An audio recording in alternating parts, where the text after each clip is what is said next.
After praying, and that's an essential thing, right? We're praying for direction. After praying, if this behavior continues, and if the Lord is telling you to act, it's time to have a more serious talk with your husband.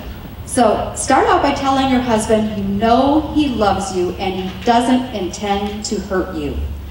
This is strategic and super important.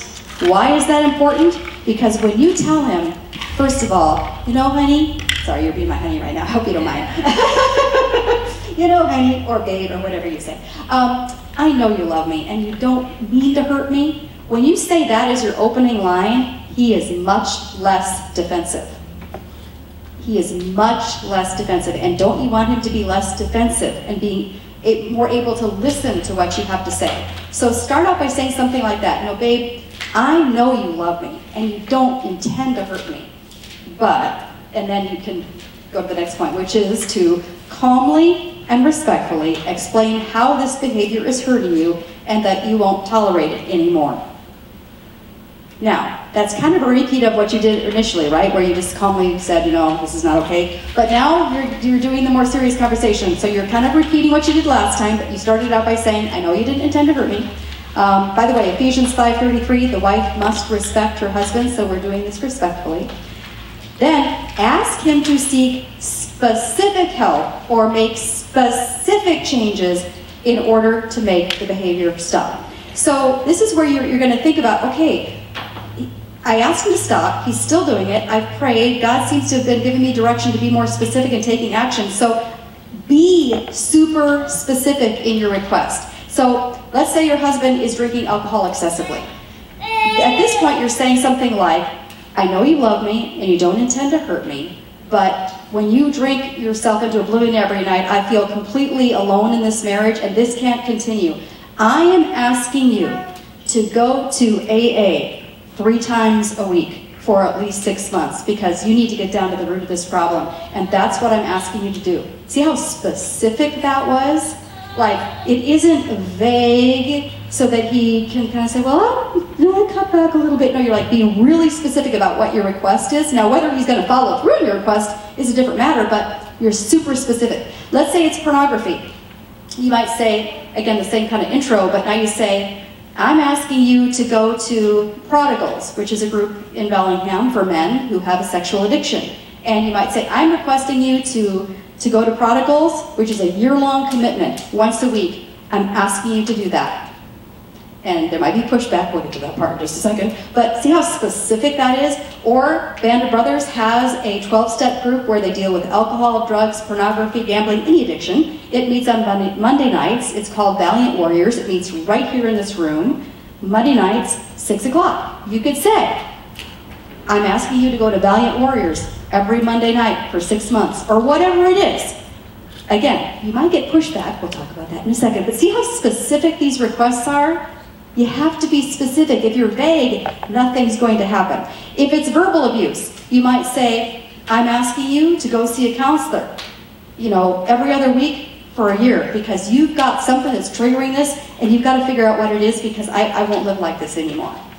You get the idea? I won't go on with more examples there. The next part, tell him you want to give him time to think and pray about your request. And then say, let's talk about it tomorrow. This is also strategic, super, super helpful because you just made a huge ask, right? You just made this huge, like you dropped a bombshell on your husband. He's like, she wants me to go to this stupid group called Prodigals every week for a year? Are you kidding? So if you're pressing him to agree with you right then, this is not going to go well, right? And there's going to be all sorts of flare-up, but if you just calmly say this and say, what? You know, before you even answer me, I want you to think about this and pray about this overnight. Let's not even, I just want you to think about it and pray about it. You don't even have to answer me right now. Think about it, pray about it, let's talk about it again tomorrow. Okay, the next day, ask if he will agree to do the specific thing you have requested. Now, there may be some compromise here. He's likely going to push for a different whole thing, right? But filter that. Like if he says, well, I'll just do 2 sessions or 1 or whatever. Then you say, well, I'm going to pray about that overnight. Let's talk about that again tomorrow. Don't be pushed into agreeing with that right away. You pray about it and think about it and talk again tomorrow. And there might be a little room for compromise, but I can guarantee you there's going to be pushback. So be ready to expect the pushback, that he's not going to just cheerfully go, yes, I'm so happy to go to Chronicles every week for the rest of my life or whatever. You know, it's like, so there's going to be some pushback. Just know that you're going to encounter that. And then if he comes up with a compromise plan, say, I'd like to pray about that overnight. Let's talk about it again tomorrow. And then you really do pray about it. And maybe you seek some godly counsel. So don't you agree to a snap decision, right? Stand your ground, say, let's pray about it, let's think about it tomorrow. Okay, let's go to the fourth point, whatever. If he agrees with this request, great, affirm him, thank him. If he doesn't agree, or if he agrees but he doesn't follow through, which is often the case, that they say they'll do it, they go to one of whatever the thing is, and then drop out, so okay, then it's time to have a more serious intervention by asking him to go with you to see a counselor or a pastor or a godly mentor couple. If he won't go see a counselor or a pastor, or if he goes but continues engaging in this sinful behavior, then it's time to let him know what boundaries you will be establishing in the relationship.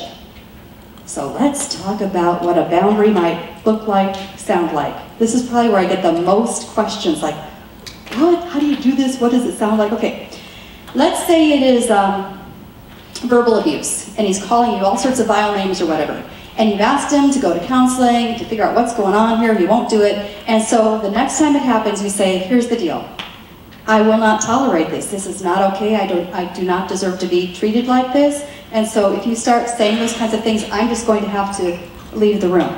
Or I'm going to ask you to leave for an hour to cool down because I won't allow myself to be treated like that. That could be the smallest boundary. It might have to get bigger if this is still not working. I mean, this is your choice. This is your choice where you get to decide where your line is, where your heart's getting crushed, and you have to take a stand. It'll probably be different for every woman, but this is your decision about what you will tolerate. So if it's really horrendous verbal abuse, you might say, you know what, this is not okay. I've asked you to see a counselor, you wouldn't agree. I've asked you to see a pastor and figure this out, you wouldn't agree. So you know what, if you're going to continue talking to me like this, which is really disrespectful, I'm just going to ask you to move out temporarily. I love you, I want to make this marriage work, but this is not going to keep happening. So I'm asking you to move out for a week and kind of think about if you want this marriage to work. I do, but I'm not going to be treated like this. That's a boundary. Let's talk about alcohol.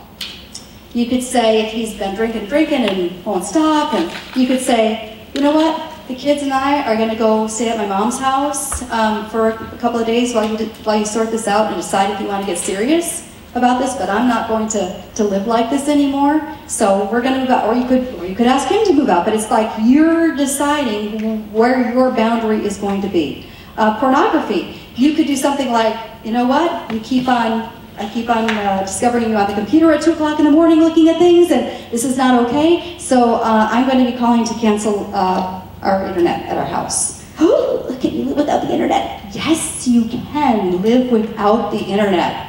Do you believe me?